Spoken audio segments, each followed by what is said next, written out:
They've been called gods, demons, watchers, and kings. But the truth is stranger than any title, because these beings don't want to be known. They operate best from behind the curtain. In nearly every ancient civilization, you'll find whispers of beings who ruled not by presence, but by influence. Beings who shaped thought, seeded belief systems, divided empires, and fed on chaos.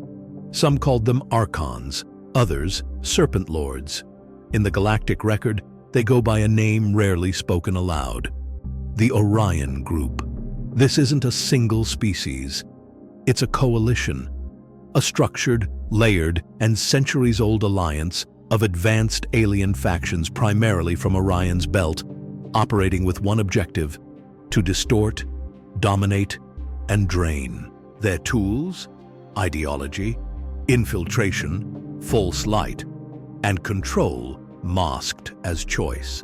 According to the Prism of Lyra, a key text mapping galactic origins, linked in the description, the Orion Group arose from civil wars and technological collapse in their own system. Rather than evolve through balance, they chose conquest, refining manipulation into an art form. They learned how to harvest not just resources, but consciousness. Instead of invading worlds with ships, they invaded systems of belief, religious hierarchies, political ideologies, false binaries. They divided species and civilizations into opposing camps: left versus right, chosen versus damned, light versus dark, all while sitting at the top of the pyramid, feeding off polarity itself. But how do they do it? How does a group of interstellar manipulators influence an entire planet without being seen? They don't need to be seen. They only need you to believe the world you're in is the only one that's real. Many whistleblowers describe the Orion Group's elite as tall, humanoid, but often enhanced with AI-like implants. Their minds are hyper-analytical, cold, strategic. They see time not as a line, but as an architecture to be edited. They interact with Earth through proxies, humans and hybrids placed in power positions, governments, corporations, media, and spiritual circles. These operatives, whether conscious or subconscious, help implement a structure the Orion Group has perfected over millennia. At the heart of this system is division. Every war, every revolution, every moment of us versus them is a harvest point. Not of victory, but of emotional energy. According to multiple channelings and deep hypnosis sessions, especially those documented by Dolores Cannon and others, the Orion Group created entire religious doctrines, not to elevate souls, but to bind them. Guilt, fear, reward through obedience, salvation through suffering, all paths that loop back to the same source: energetic control. And yet, they don't see themselves as villains. In the Law of one of the most detailed accounts of cosmic law ever channeled, the Orion Group is described as serving the path of service to self. They believe domination is not evil, but efficient. That order, even at the cost of free will, is better than chaos. That saving primitive species by guiding them under illusion is an act of mercy. But what they truly serve is imbalance. Midway through the Law of One material, linked in the description, Ra states clearly, the Orion Group uses two main techniques: mind control and disinformation. They attempt to seek the conquest of planetary mind complexes. That's not a theory. That's a playbook, and it's worked. Again and again. From the fall of Atlantis, to Roman conquest, to global colonialism, to today's digital information warfare, the methods have evolved. But the fingerprint is the same: control through confusion, power through polarization. Yet, in every age, there are those who remember. Those who begin to see the edges of the illusion, the cracks in the narrative, the symbols recycled across time, the rituals that don't quite align with the story we've been told. These are the moments the Orion Group fears most, not rebellion, but awareness. Because when you name the pattern, you interrupt it. When you trace the belief to its architect, you reclaim your sovereignty. We're not talking about space opera villains. We're talking about psycho-spiritual engineers, beings who know how belief shapes biology, how emotion sculpts energy, and how forgetting your power is the easiest way to lose it. They don't invade planets. They rewrite them from within. And that brings us to the next chapter. How exactly did they embed into Earth's timeline? Because the Orion Group didn't just show up one day. They wove themselves into our myths, our media, our mental programs, layer by layer. Next, we uncover the timeline of their intervention and what hidden mechanisms still bind us today. Forget the movies. There was no mothership landing on the White House lawn.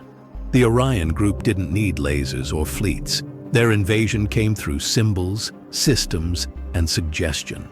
The first phase of Earth's infiltration didn't happen in the skies. It happened in the subconscious. Across the ancient world, mystery schools warned of those who manipulate from the shadows. Egyptian high priests, Mayan astronomers, Vedic seers. They didn't just track the stars. They studied the influence of off-world intelligences behind the veil. And in nearly every system, one message echoes: there is a force that bends truth for control. This is where the Orion Group thrives, not as conquerors, but as programmers. Their entry into Earth's reality began not with weapons, but with ideas, hierarchical priesthoods, god-kings demanding worship, castes that labeled some as divine and others as expendable. All of it architected to teach one core belief: you are separate. Power is outside of you. According to recovered Atlantean scrolls and deep esoteric traditions, the Orion factions entered Earth's energetic field during the later stages of Atlantis. They found a civilization already struggling with imbalance, ripe for manipulation. They whispered into minds, altered dreams, and introduced technologies too advanced for the collective to use responsibly. When Atlantis fell, many of those same bloodlines, both human and hybrid, migrated into Egypt, Mesopotamia, and pre-dynastic civilizations. They didn't bring healing. They brought a blueprint, a control matrix that would echo through time. Temples became fortresses. Wisdom became property. Knowledge was hidden, encoded in symbols, or buried in vaults that only the initiated could access. But make no mistake, this wasn't just human greed. It was a design, a galactic model of domination that the Orion Group had tested across dozens of star systems. In the Law of One archives, linked below, we find startling descriptions of this very tactic. The Orion entities target those who are seeking truth and distort their path through temptation, misdirection, and false light. And that's the twist. The Orion Group doesn't always show up as evil. Often, they appear as saviors, as advanced beings offering help, wisdom, even liberation.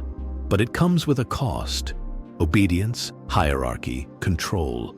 They seed false light systems, charismatic cults that enslave under spiritual language, tech utopias that promise liberation but harvest data and thought, economic structures that reward dominance and punish compassion. Look closely and you'll see the same signature everywhere. According to the Ascension Glossary, linked in the description, the Orion AI factions introduced an artificial timeline, a simulated layer of reality designed to fracture human consciousness and block organic evolution. This isn't science fiction. It's frequency architecture. By altering timelines, belief structures, and emotional patterns, the Orion Group essentially created a planetary firewall, a metaphysical trap that loops souls through cycles of suffering, forgetting, and dependency. Think about it. Why are ancient truths constantly distorted or erased? Why do awakening movements so often splinter, implode, or lose clarity? Why does division surge precisely when unity starts to emerge? Because interference is engineered.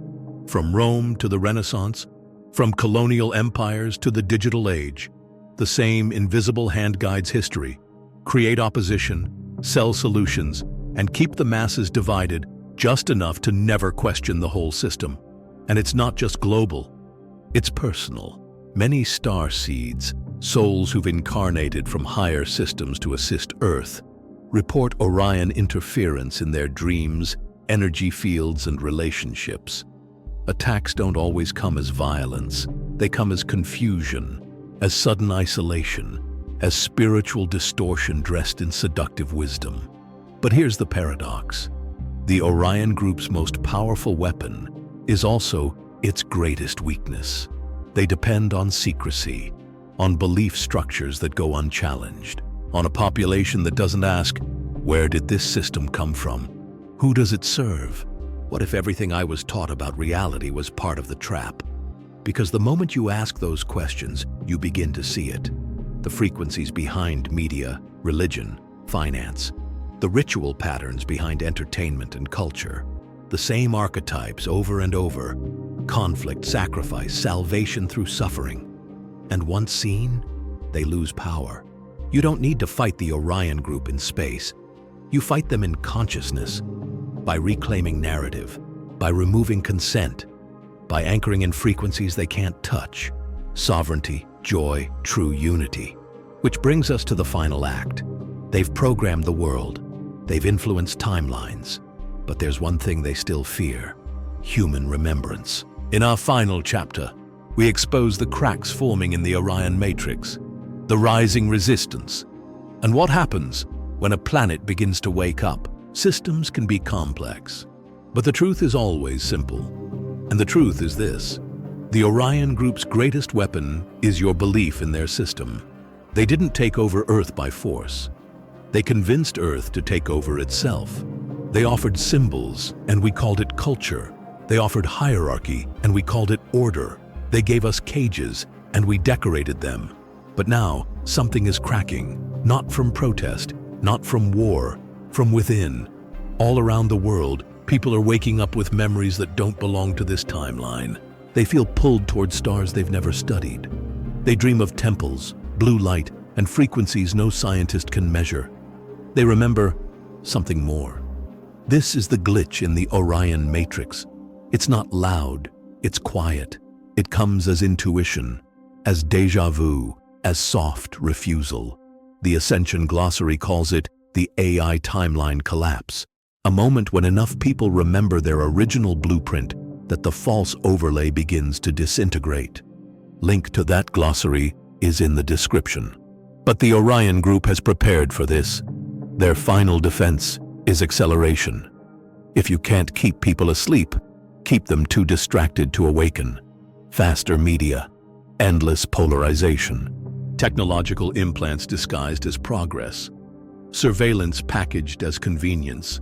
They want you moving so fast that you forget to feel, because your feeling is what breaks their code. When you grieve authentically, when you love without transaction, when you create without agenda, you operate outside their frequency. They can't follow you there. The law of one calls this the path of the open heart, the ultimate rejection of the Orion ideology. To them, love is weakness. But in higher densities, love is infrastructure. It's not emotion, it's geometry. And that's what Earth is rediscovering. The Orion Group once seeded division between East and West, science and spirit, masculine and feminine. But now, those binaries are merging. Energy healing meets quantum physics. Mystics speak with engineers. Old enemies become soul mirrors. The game is being exposed. Even in pop culture, what once glorified control now hints at transcendence. Heroes refuse orders. Villains quote philosophy. The audience begins to question. Because the biggest secret isn't that we're being watched. It's that we're not alone in remembering. Other beings are watching, not the Orion enforcers, the observers, the harmonizers, the ancient allies. The blue avians, Arcturians, Lyrans, and Syrian light groups are said to be assisting from the edge, not interfering, but amplifying the human signal of awakening. They don't show up on radar. They show up in meditations, synchronicities, and those moments when your entire body whispers, "Yes, I've been here before." This isn't just spiritual, it's strategic. The Orion Group's control grid was never eternal. It relied on consent, often unconscious, and consent can be withdrawn. You don't have to fight them. You only have to remember who you were before they told you what you were. This remembering is an ancient pulse, one felt across the galaxy when worlds hit a critical mass of awakening. And that moment is here. You'll see the resistance in subtle acts, choosing intuition over logic, letting go of judgment, refusing false binaries, laughing at fear. You'll see it when people stop needing saviors and start becoming them. But awakening isn't a light show. It's a quiet reclamation, a peeling back, a slowing down. As you unplug from their matrix, you begin to feel timelines open, new choices, new alignments, and yes, new allies. If you want a deeper map of how the Orion Group fits into the galactic puzzle and where the real timeline war is unfolding, explore the Prism of Lyra. It outlines the soul migrations, betrayals, and patterns looping across star systems. That link is in the description. This is where awareness becomes strategy, and strategy becomes liberation, because the final act of the Orion Group is already being written, not by them, but by us. When a world starts dreaming again, the grid begins to fracture. When imagination returns, new codes slip in. And when enough people stop playing the old game, the old rulers have no one left to rule. So look deeper, not into space, but into pattern. Not for answers, but for origins. Because the greatest rebellion is remembrance. And if this video stirred something in you, if the pattern feels too familiar to be fiction, then you're not imagining it. You're remembering it, and you're not alone. Watch our next video, Alien Agendas on Earth, What You Were Never Meant to Remember. Because the Orion story is just one part of the galactic blueprint still unfolding.